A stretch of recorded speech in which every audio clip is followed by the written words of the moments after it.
Halo, selamat siang rekan-rekan mahasiswa semua. Apa kabar kalian di sana? Saya harap dan berdoa kalian semua dalam keadaan sehat. Berjumpa lagi dengan saya pada perkuliahan pengambilan keputusan pada pertemuan ketiga hari ini. Saya sekarang lagi berada di salah satu kampus di Kota Batam yang memiliki prodi manajemen rekayasa. Sebentar lagi saya akan memulai perkuliahan kita. Minggu lalu, kita sudah membahas mengenai pengambilan keputusan dalam kondisi tidak pasti. Nah, di minggu yang lalu juga, kita juga sudah belajar untuk menggunakan metode-metode yang ada dalam pengambilan keputusan tidak pasti. Pada minggu ini dan minggu depan, kita akan membahas mengenai pengambilan keputusan menggunakan probabilitas dan memahami penggunaan pohon keputusan. Masih ingatkah kalian? Apa itu pengambilan keputusan beresiko? Dari sisi kata, yaitu resiko, resiko itu adalah sesuatu hal yang harus kita terima atau kita tanggung dari konsekuensi akibat yang kita ambil. Nah, jadi misalnya kalau kita melakukan tindakan yang kita tahu bahwa itu ada akibatnya, itu adalah resiko. Nah, dari sisi resiko itu sendiri kita nggak mampu untuk menghilangkannya. Kita bisa untuk meminimalisasinya dengan cara memanage resiko itu sendiri. Untuk dapat menangani dan meminimasi adanya resiko, maka diperlukan hal-hal sebagai berikut. Yang pertama, adanya pengetahuan tentang jenis-jenis resiko, sumber-sumbernya, dan karakteristik-karakteristiknya. Yang kedua adalah bagaimana cara menangani resiko tersebut. Dari sisi jenis, resiko itu bisa dibagi menjadi dua, resiko statis dan resiko dinamis. Resiko statis itu mencakup seperti resiko fundamental yang menyangkut harkat hidup orang banyak, kemudian resiko perorangan, resiko spekulan, resiko harta benda. Nah, itu termasuk dengan resiko statis. Resiko yang termasuk resiko dinamis adalah resiko yang berhubungan dengan perubahan atau fluktuatif. Contohnya adalah resiko ekonomi, resiko politik, kemudian resiko manajemen. Dari sisi sumber-sumber resiko itu bisa dari masyarakat, sosial, perorangan, dan dari sisi ekonomi. Nah, bagaimana dengan karakteristik-karakteristiknya? Karakteristik dari resiko itu bisa jadi dari sisi dampak jangka secara langsung, kemudian secara tidak langsung, dan ada tanggung jawab gugat. Kalau misalnya secara langsung itu adalah resiko kerusakan atau resiko kecewaan, itu langsung. Yang tidak langsung misalnya ketika suatu perusahaan itu terjadi kebakaran, di mana resikonya tidak langsung terjadi adanya kerugian, tetapi dihitung dulu baru tahu akibat dari kebakaran itu seperti apa. Kemudian risiko tanggung jawab gugat, misalnya kita dalam membuat produk, nah produknya itu tidak sesuai dengan spesifikasi, tidak sesuai dengan permintaan konsumen, maka konsumen bisa menggugat dari produk yang kita buat. Itulah risiko tanggung jawab gugat. Nah, ini adalah tipe-tipe dari resiko yang seperti saya jelaskan tadi, ada dinamik dan ada statik. Penjelasannya adalah dinamik itu misalnya ekonomi, politik, dan produk-produk inovasi. Statik itu yang berhubungan dengan fundamental, hak orang banyak, kemudian personal, properti, kemudian untung-untungan bisa jadi. Nah, ini adalah dari jenis-jenis risiko. Kemudian dari sumber dan karakteristiknya. Sumber bisa dari sisi sosial, ekonomi, dan lain-lain. Kemudian karakteristik bisa secara langsung, tidak langsung, kemudian tanggung jawab gugat. Nah, ada di karakteristik. Bagaimana kita melakukan penanganan risiko? Biasanya penanganan risiko dilakukan dengan melakukan pertama pencegahan. Jangan terlalu berinteraksi langsung dengan sesuatu kegiatan atau hal-hal yang berhubungan dengan peluang resikonya tinggi. Itu namanya pencegahan. Kemudian pengendalian. Pengendalian adalah bagaimana kita mengontrol hal-hal tersebut dengan risiko yang kecil. Kemudian kalau di perusahaan-perusahaan untuk menanggulangi risiko adalah membuat asuransi atau jaminan bahwa ketika kita terjadi kondisi tidak diinginkan, akan ada jaminan bahwa kita tidak dirugikan. Lalu bagaimana dengan pengambilan keputusan beresiko?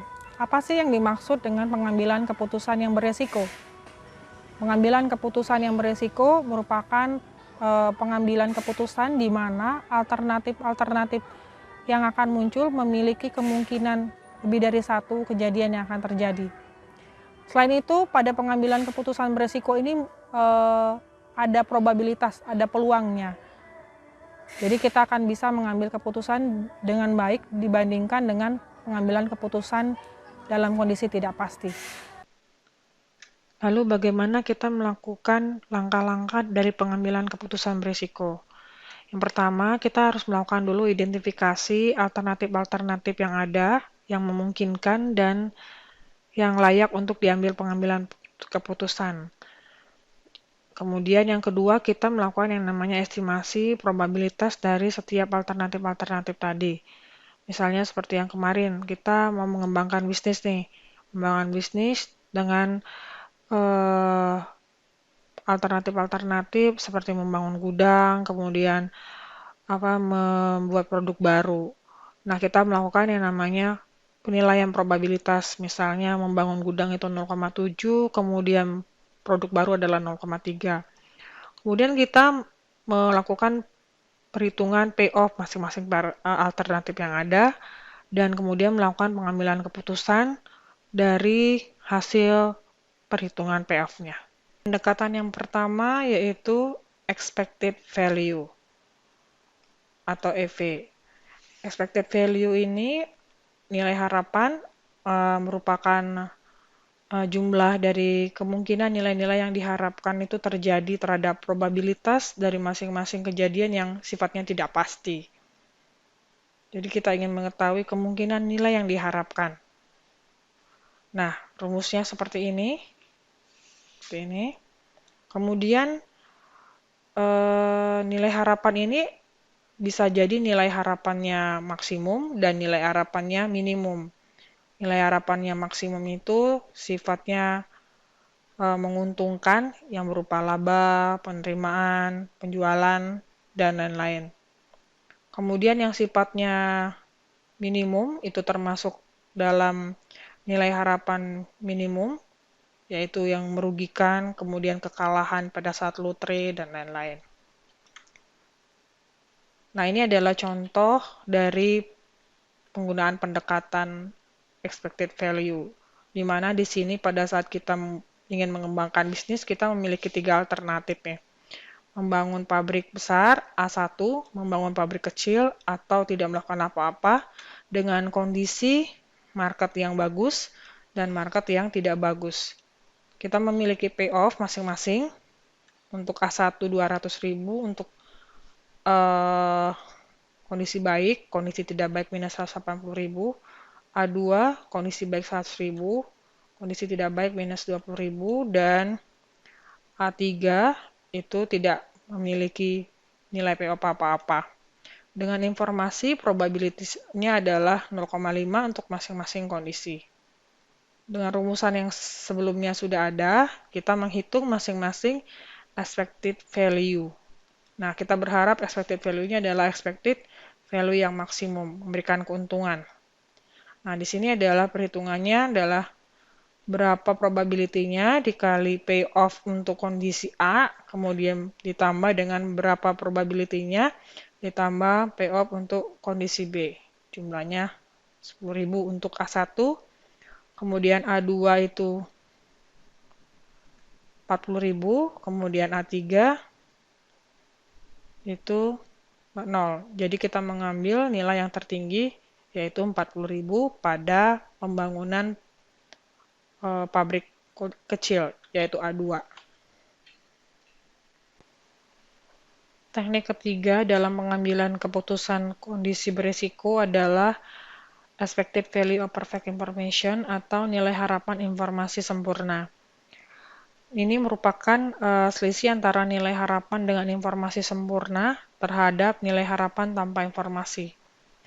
Nah, jadi antara certainty dengan biaya yang beresiko. Teknik ini merupakan perluasan dari kriteria expected value dan expected opportunity loss.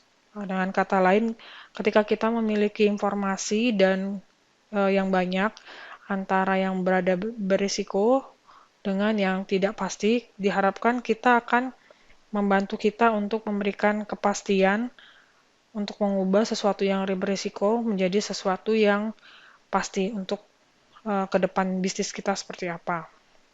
Nah, berikut ini adalah rumusan untuk perhitungan EVPI-nya, dan ini kasusnya sama seperti tadi, A1, A2, A3, pabrik besar, pabrik kecil tidak melakukan apa-apa, kemudian ini adalah payoff-nya ketika dalam kondisi market yang baik dan tidak baik. Nah, di sini kita akan melihat kondisi yang tidak pasti, di mana nilainya kita yakini bahwa nilainya adalah 200.000, nilai tertinggi dari kondisi market dan yang baik, dan nilai tertinggi dari kondisi market yang tidak baik. Nah, ini kemudian kita lakukan penilaian terhadap probability-nya. Ini adalah perhitungan penilaian expected value dengan perfect information.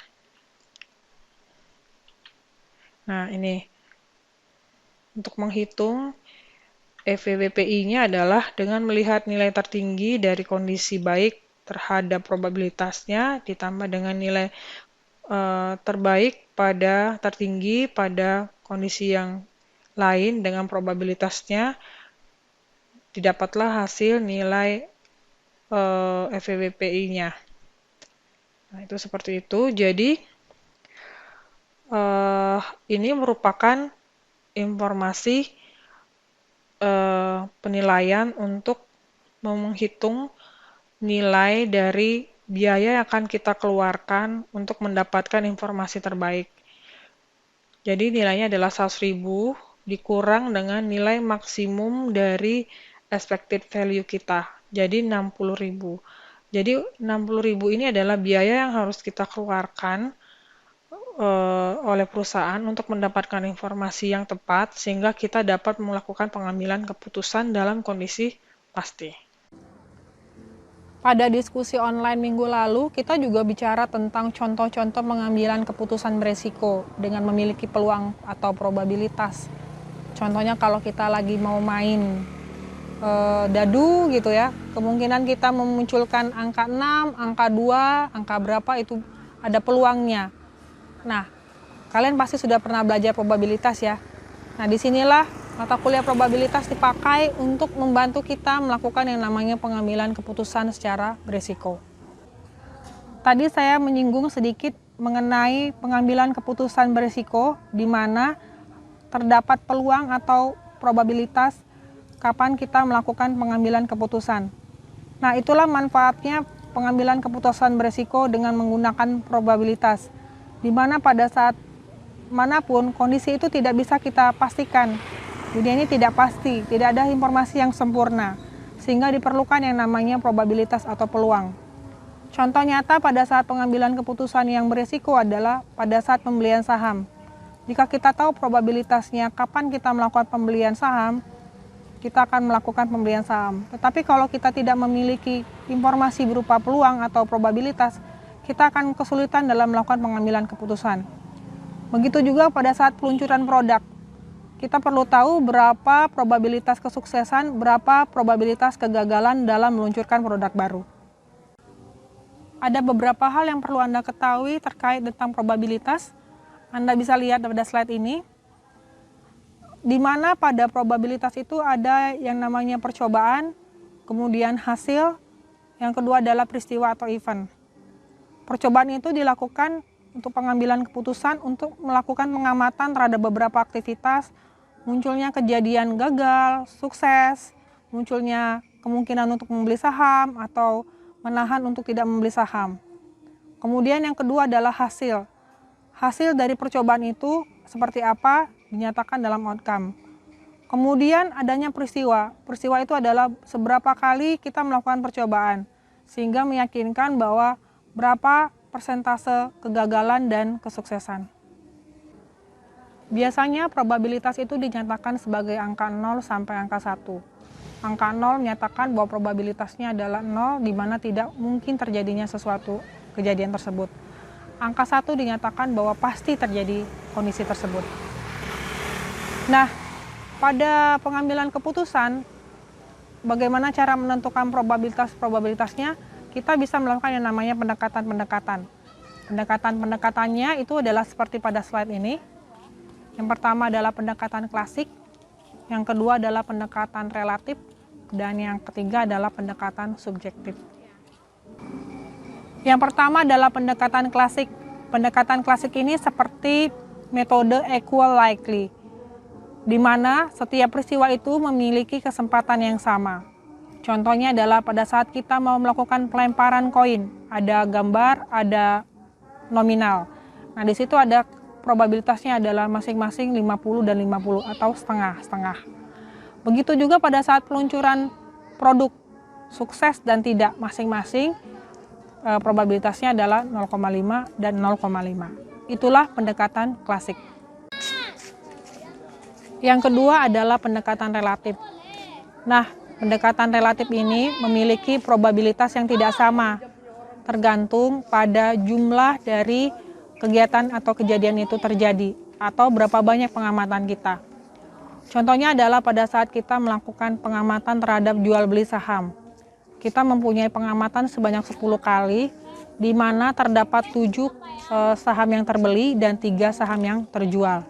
Artinya nanti 7/10 yang dibeli, 3/10 yang terjual. Berapa probabilitas masing-masing untuk saham yang dibeli dan saham yang dijual. Yang ketiga adalah pendekatan subjektif. Pendekatan subjektif ini adalah memiliki probabilitas yang tergantung pada penilaian pribadi. Misalnya kalau saya ingin membeli saham, saya tidak mendapatkan data pengamatan, saya tergantung pada expert. Expert mengatakan bahwa 70% probabilitasnya bisa dijual. Jadi saya mendapatkan referensinya dari expert. Itu adalah pendekatan subjektif. Selanjutnya mengenai konsep-konsep dasar probabilitas. Masih ingatkah kalian yang namanya probabilitas penjumlahan, perkalian, dan teorema Bayes? Nah, pada pengambilan keputusan dengan berisiko, konsep-konsep dasar probabilitas ini perlu dipakai, sehingga kita bisa menentukan berapa besar probabilitas dalam melakukan pengambilan keputusan. Nah, saya ingin kalian mencoba untuk merefresh kembali mengenai konsep-konsep dasar dari probabilitas itu sendiri. Nah, itu saja dulu perkuliahan kita mengenai pengambilan keputusan berisiko yang di dalamnya mengandung peluang-peluang atau probabilitas. Kita akan berdiskusi lebih detail di dalam diskusi online kita pada pertemuan ini dan pertemuan minggu depan. Sampai jumpa, selalu sehat di sana.